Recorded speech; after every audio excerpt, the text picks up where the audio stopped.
네, 여러분 안녕하십니까. 강배옥 박사의 주린이를 위한 경제기사 읽기. 오늘 7월 13일 목요일입니다. 자, 오늘 여러 가지 일이 있었습니다. 일단은 만기에, 제일 마지막 종가를 결정하는 단일가 시간에 외국인 투자들이 대거 매수를 했어요. 그런데 지수를 크게 방어하지는 못했습니다.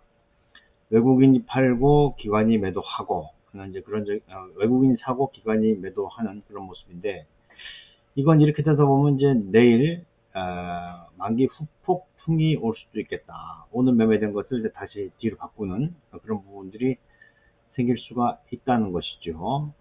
그런 것들은 좀 생각을 해봐야 되는 그런 부분으로 생각이 되고요.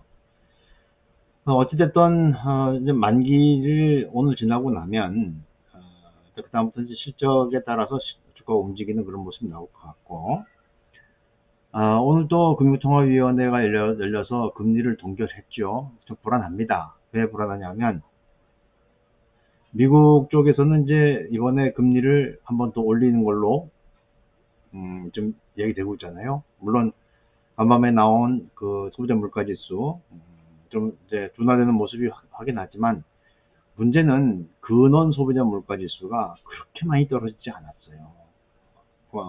5% 밑으로 내려왔으니까 화나는 것 같은데, 지금 관리 가능 범위가 2%예요. 2%보다도 2.5배나 더 높은 상황에 있기 때문에 그런 것들은 너무 그 호들갑 떨 일은 없다, 이렇게 생각이 됩니다.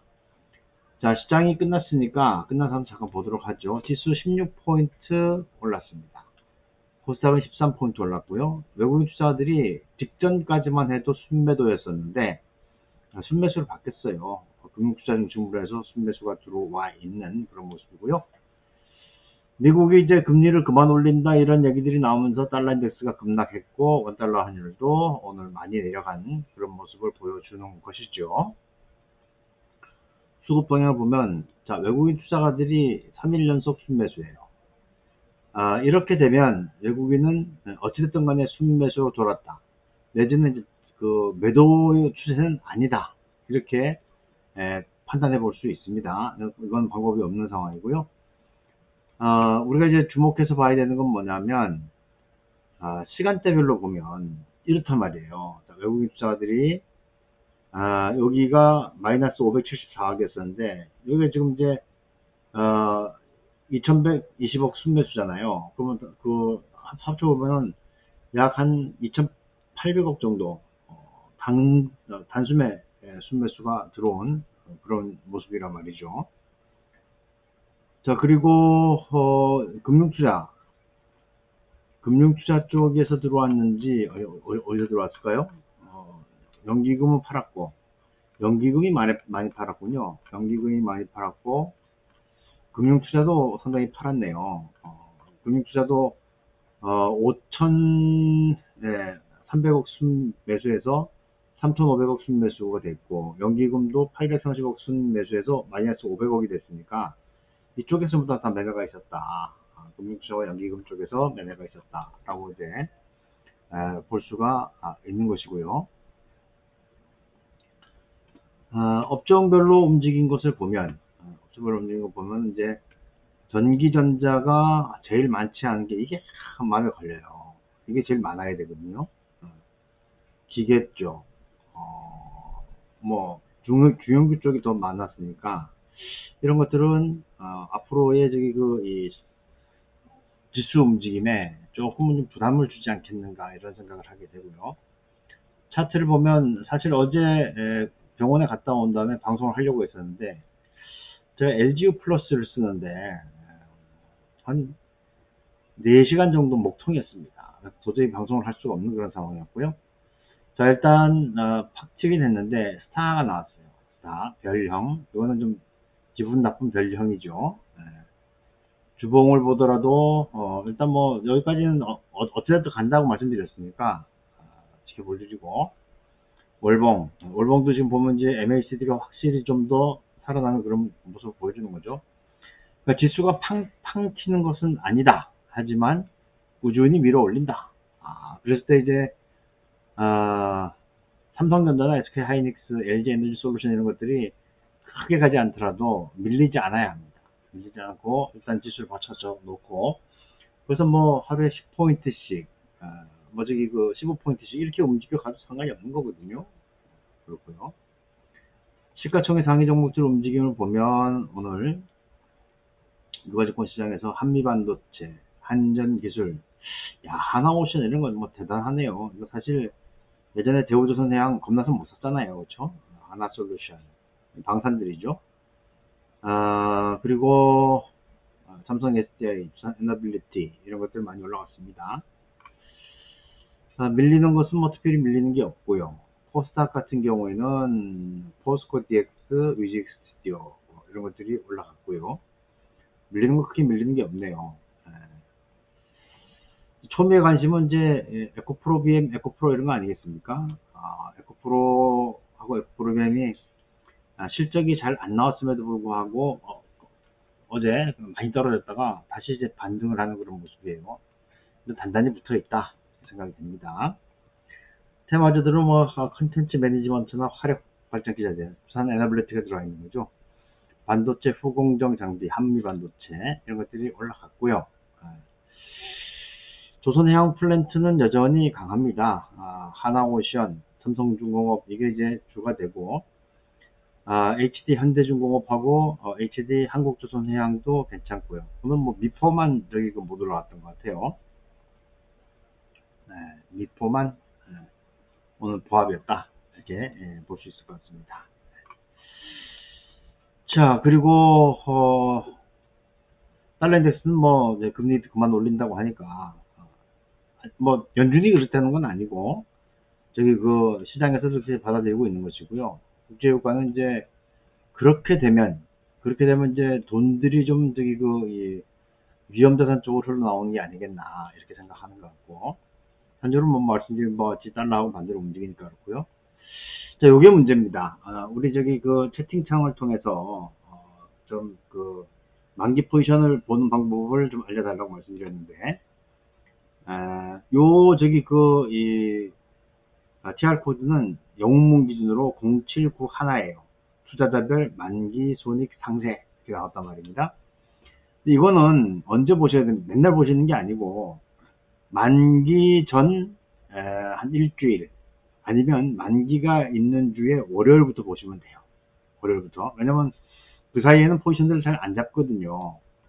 근데 이제 옵션 만기가 있고 선물 만기가 있고 한데, 근데 이걸 좀 옵션 한만 가지고 보기는 좀 어려워요. 어려운 게 왜 그러냐면 선물 옵션을 같이 섞어서 저기 그 포지션들을 만든단 말입니다. 그래서 누를 때 누적을 누르시고요. 그리고 선물 합을 누르셔야 돼요. 그리고 이제 그 조회를 한번 해보는 건데, 지금 이제 3대 여기 그 매매 주체는 누구냐면 외국인과 개인과 금융투자, 요 세 개입니다. 세 개. 그래서 이제 왜냐하면 금융투자는 저기 그 수수료를 안 내잖아요. 그렇죠? 그래서 비용 위에 있고, 외국인은 원래 그 많이 하고, 그다음에 개인들은 그 투기를 하러 들어가는 거죠. 그랬을 때 다른 거 다 보지 마시고 요 빨간색 그림만 보시면 돼요. 요 빨간색. 여기가 지금 0이잖아요. 그렇죠? 요 밑에 나타나면 마이너스 손실이고, 요 위에 있으면은 이익인 거예요. 자, 그러면 예를 들어서 여기 지금 십자가가 있는지, 여기 그 저점에서 만약에 있다. 그러면은 어떻게 됩니까? 개인 투자자들은 올라가도 먹고 내려가도 먹고 이런 저기 포지션을 가지고 있는 거예요. 근데 오늘 얼마에 끝났냐 하면 340일이 끝났단 말입니다. 340일이면 딱 여기네요. 그렇죠? 저게 그 개인은 조금 먹었어요. 자, 그럼 외국인은 340일이 여기 걸려 있잖아요. 그죠? 그러니까 외국인도 조금 먹었죠. 그렇죠? 좀 먹었어요. 금융투자는 이제 요 사이에 걸리면 이익이 나는데, 불행하게도 여기에 있단 말입니다. 그러니까 이번 만기에는 금융투자가 손해를 보고 외국인과 개인이 먹었다. 그래서 아마 저기 그 외국인 투자가들이 지수가 이렇게 툭 떨어지게 되면, 그러면 이제 금융투자가 크게 수익을 내는 거예요. 오늘 막판에 이렇게 그 매물이 확 쏟아진 거 보셨잖아요. 그렇죠? 물론 이제 그 카바를 하긴 했지만, 그러니까 외국인 투자가들은 내려가면은 이익이 더 늘어나게 되지만, 문제는 이제 금융투자가 먹게 되면은 누가 잃어줄 사람이 필요한데 그게 없단 말이에요. 그죠? 그래서 막았다. 그래서 막았다. 이렇게 여러분들이 이해하시면 될 것 같습니다. 자, 뭐 이건 이제 그 만기 때마다 제가 다시 한번 말씀드릴 테니까 빨간색을 보는 게 중요하다. 빨간색을. 그래서 여기 보면 이제 저기 그 저 어딥니까? 그 코스피 200 지수가 어디 걸리는지를 알게 되니까 이렇게 보시면 되겠고. 오늘 금리는 뭐 금 동결했으니까 올라갈 리는 별로 없겠죠. 그리고 오늘 발표되는 건 이제 그 소비자 물가 지수 나왔으니까 생산자 물가 지수가 더 중요하다. 생산자 물가 지수도 중요한 게 뭐냐면 이 근원 PPI예요. 근원 PPI. 요게 지금 어떻게 나오느냐 하는 건데, 지금 이야기되고 있는 것은 얼마입니까? 근원 PPI가 지금 예상치가 2.6이란 말이에요. 이전치는 4.8이고, 그러면 미국에 있는 저기 이 기업들 같은 경우, 물론 CPI가 서비스 쪽에서 너무 저기 잘 나와서 그런데 뭐 CPI-PPI를 가지고 해본다면 미국 기업들도 실적이 나쁘진 않을 것 같다, 이런 생각을 하게 됩니다. 자, 그리고 뉴스들 하나씩 좀 보도록 하죠. 오늘 코스피 3거래일 상승 2600 눈앞에 다른 거 볼 거 없습니다. 그냥 오늘 만기였으니까 그렇게 됐을 걸 보는 거고. 자, 한국은행 총재, 금융통화위원 모두 기준금리 추가 인상 열어뒀다. 이게 거짓말이에요. 말로는 저기 열어뒀다고 하지만, 근데 문제는 지금 금리를 올리게 되면, 지금 뭐 적어도 어딥니까? 새마을금고도 문제고, 그리고 증권사들 PF 부실도 문제고. 근데 지금 답답한 건 뭐냐면, 가계부채가 지금 3천조 원이 넘었단 말입니다. 3천조 원이. 그래서 그런 걸 가지고 보면은 굉장히 좀 부담스러운 그런 자리에 있는 거죠. 그러니까 금리를 잘못 올렸다가는, 그럼 이제 경제가 작살날 수가 있기 때문에, 잘못하면 이제 금통위원도 전부 다 압수수색 당합니다. 그러니까 함부로 못해요. 함부로 못합니다. 그러면서 이제 가계부채 우려하잖아요. 경제 불안 요소 이야기하죠. 이게 지금 가계부채가 전부 다 어디에 엮여 있냐? 제일 많은 거는 부동산, 그렇죠? 근데 두 번째로 많은 것은 자영업자, 이렇게 돼 있어요. 그러니까 이제 뭐 부동산이 어떻게 막아주겠지만 자영업자들은 막지 못할 겁니다. 그러다 보면 이제 경제 근간이 흔들리는 그런 모습이 나올 테고, 그러면서 이제 금통위 6명 만장일치로 금리 동결, 최저금리 3.75 해봐야 지금 3.5니까 0.25%포인트 더 열려 있는데, 실제로는 그렇게 하긴 어렵겠다, 이런 생각이 들고요. 자, 그러면 실제로 미국 쪽에서는 지금 어떻게 되고 있는지 잠깐 좀 보면, 미국의 FOMC는 13일 남았습니다. 13일. 지금 7월 26일 날 열리게 되는데, 여전히 지금 25bp 올라가는 게 92.4%예요. 이렇게 되면 한미 간의 금리 차가 2%까지 벌어지게 됩니다. 이런 거는 굉장히 어렵다, 이렇게 보시면 될 것 같고, 하지만 아마도 우리는 내년 4월이 총선이잖아요. 길을 쓰고 막을 것이다. 길을 쓰고. 그러니까 대체로 올 연말 정도 되면 이제 장사 다 정리하고 빠져나오는 게 필요하다, 이런 생각이 들고요. 그 다음에 상반기 시가총액 순위가 변동됐는데, 에코프로가 103위에서 17위로 꽁충 올랐어요. 물론 에코프로 BM 같은 경우는 1위에 올라갔지만, 그죠? 이게 이제 그 산업의 변화를 보는 거죠. 얼마까지만 하더라도 셀트리온이 앞에 있었잖아요. 그죠? 그러니까 이제 이 제약 바이오 쪽에서도 뭡니까? 이게 주문 생산하는 거, 위탁 생산하는 거, 그쪽들이 괜찮았었는데, 지금 이제 2차 전지들이 엄청 치고 올라와가지고, 산업의 변화를 볼 수 있는 것이 바로 이 시가총액 상위 종목들의 움직임, 변화, 순서 변화 이렇게 볼 수 있을 것 같아요. 이런 것들을 이해하시면 될 것 같고, 그 지금 어느 쪽으로 산업이 지금 흘러가고 있는지를 볼 수가 있는 것이다 라고 보시면 되겠고, 자, 사업 보고서 10개 중에 4개가 미흡하다. 횡령, 배임, 누락을 속출하고 있다. 그러니까 이거는 우리 이 재무제표, 그렇죠? 재무제표를 믿을 수 없게 만드는 그런 이 내용들입니다. 그래서 이렇게 이 회계 처리가 개판으로 되니까, 그러니까 이게 다 코리아 디스카운트를 만들어내는 거예요. 파업하고 하는 게, 노조 파업하고 하는 게 코리아 디스카운트를 만들어내는 게 아니고, 횡령하고, 저 회사 돈 빼돌리고, 그리고 마약하고 지랄하고, 그런 것들이 다 문제가 되고 있다라고 보시면 되겠고, 예, 뭐, 대체로 이제 그런 얘기들이 전부 다 오고 가고 있는 그런 상황으로 보셔야 되겠죠. 자, 어쨌든 시장은 일단 수급이 안정돼서 만기가 있든 없든 간에 수급이 안정돼서 그나마 다행이다, 이런 생각을 하게 되고요.